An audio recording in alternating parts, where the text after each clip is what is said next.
Olá, pessoal. Vamos tratar agora do último capítulo do segundo bimestre, o capítulo que fala a respeito da história do povo hebreu.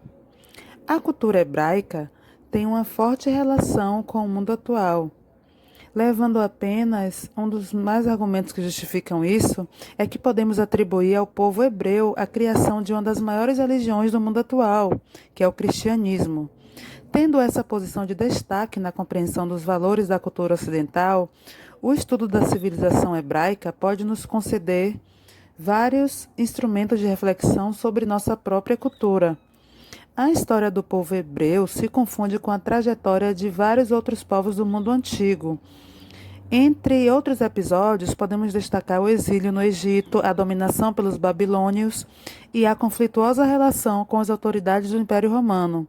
Uma das maiores fontes de estudo da história do povo hebreu se encontra na Bíblia, principalmente na parte do conhecido Velho Testamento. Nesse livro, hoje de valor sagrado para o cristianismo, podemos ver alguns traços da história e da cultura desse povo. Em geral, costumamos dividir a história dos hebreus de acordo com as diferentes formas de organização política desse povo. Por exemplo, a primeira fase dessa divisão faz referência ao período dos patriarcas, que é o período onde um líder maior tinha atribuições de caráter religioso, jurídico e militar. E ao longo desse período temos uma fase de transição marcada pelo êxodo para o Egito, onde os hebreus, fugindo de uma grande seca, terminaram sob o domínio da civilização egípcia. Depois de conseguirem se livrar da dominação egípcia, se organizaram em tribos comandadas por um juiz, e aí vem a fase dos juízes. As situações de conflito estabelecidas com os outros povos da região da Palestina acabaram por viabilizar a formação de uma monarquia centralizada, e aí vem o período dos reis. A fragmentação dos hebreus em dois novos reinos, Judá e Israel, enfraqueceu militarmente os hebreus, que acabaram subordinados aos babilônicos e aos romanos. Após a diáspora acontecida na década de 70, já do século atual, ou melhor, do século XX, os judeus acabaram se espalhando ao redor do mundo e suas tradições religiosas acabaram sendo o grande traço cultural capaz de manter os valores desse povo arraigados.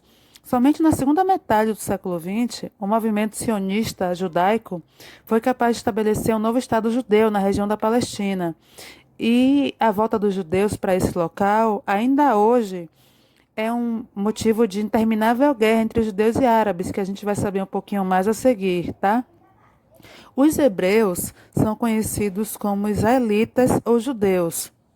Antepassados do povo judeu, os hebreus têm uma história marcada por migrações e pelo monoteísmo. Como a gente estudou nos capítulos anteriores, a primeira civilização monoteísta da história foi a hebraica, porque até então, como eu já havia falado, todas as religiões da antiguidade eram politeístas, ou seja, possuíam vários deuses.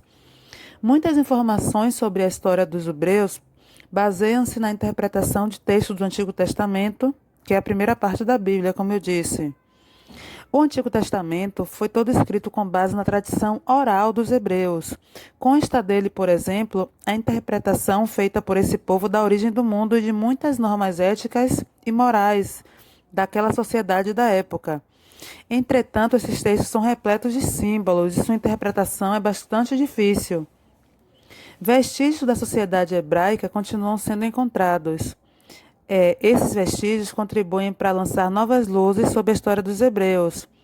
Segundo essa tradição, Abraão foi o primeiro patriarca e recebeu de Deus a missão de migrar para Canaã, terra dos cananeus, depois chamada de Palestina, onde hoje se localiza o Estado de Israel. Após passarem um período na terra dos cananeus, os hebreus foram para o Egito, onde viveram em 300 e 400 anos, e acabaram transformados em escravos. Sua história começa a ganhar destaque a partir do momento em que resolvem sair do Egito e, sob a liderança de Moisés, voltar para Canaã. Na história judaica, esse retorno é chamado de Êxodo e aconteceu entre 1300 e 250 a.C. Em 70 d.C., a Palestina era uma província do Império Romano. As muitas rebeliões ocorridas na região levaram o governo imperial a expulsar hebreus da Palestina. Esse acontecimento é denominado de diáspora. Até 1948, quando foi fundado o Estado de Israel, os judeus viveram sem pátria. Atualmente, são os palestinos que não têm pátria, pois suas terras foram tomadas pelos israelenses. Eles praticam a agricultura, o pastoreio, o artesanato e o comércio. Tem por base social o trabalho de escravos e servos nesse período da antiguidade. As tribos são dirigidas de forma absoluta pelos chefes de família, que são os patriarcas, que acumulam as funções de sacerdote, juiz e chefe militar. Com a unificação destas, a partir do ano 1010 a.C., elegem juízes para vigiar o cumprimento do culto e da lei. Depois se unem em torno do rei. Produzem em literatura grande variedade, mais importante contida em parte na Bíblia e no Talmud. A localização da Palestina é uma estreita faixa a sudoeste da região do atual país Líbano. O Rio Jordão divide a região em duas partes. A região leste, onde fica a Transjordânia, e a região oeste, onde fica a Cisjordânia. Essa região atualmente é ocupada pelo Estado de Israel. Até hoje a região é bastante árida. O principal rio é o Jordão e, assim mesmo, não é o suficiente para grandes obras de irrigação. Um solo pouco fértil e um clima bastante seco impediam que a região fosse rica. No entanto, tinha bastante importância, pois era passagem e ligação entre a Mesopotâmia e a Ásia Menor. E foi nessa região que assentou o povo hebreu, entre muitos que vagaram e se estabeleceram nessa região da Palestina. Após a morte de Moisés, os hebreus chegaram à Palestina e, sob a liderança de Josué, que cruza o Rio Jordão, combate os cananeus, que então habitavam essa terra, chamada por eles de Terra Prometida.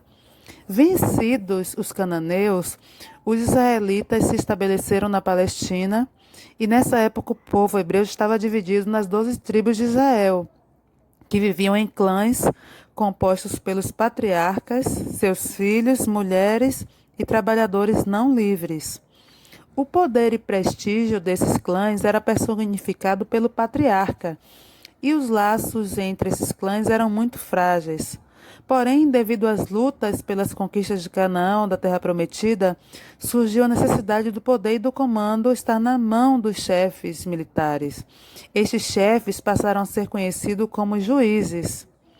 Com a concentração do poder em suas mãos, os juízes procuraram a união das 12 tribos, pois ela possibilitaria a realização do objeto em comum, que era o domínio da Palestina. As principais lideranças desses períodos foram os juízes Sansão, aquele mesmo da história de Sansão e Dalila, o juiz Otoniel, Gideão e Samuel, todos considerados enviados por Deus para comandar os hebreus. A união das 12 tribos era difícil de ser conseguida e mantida, pois os juízes tinham poder temporário. E mesmo com a unidade cultural de língua, costumes e religião, havia muita divisão política entre as tribos. Assim, foi preciso estabelecer uma unidade política. Isso foi conseguido através da centralização do poder nas mãos de um monarca, o rei, que também teria sido escolhido por Deus. Vamos aqui terminar esse primeiro vídeo com a tabela mostrando as 12 tribos de Israel e continuamos no vídeo 2.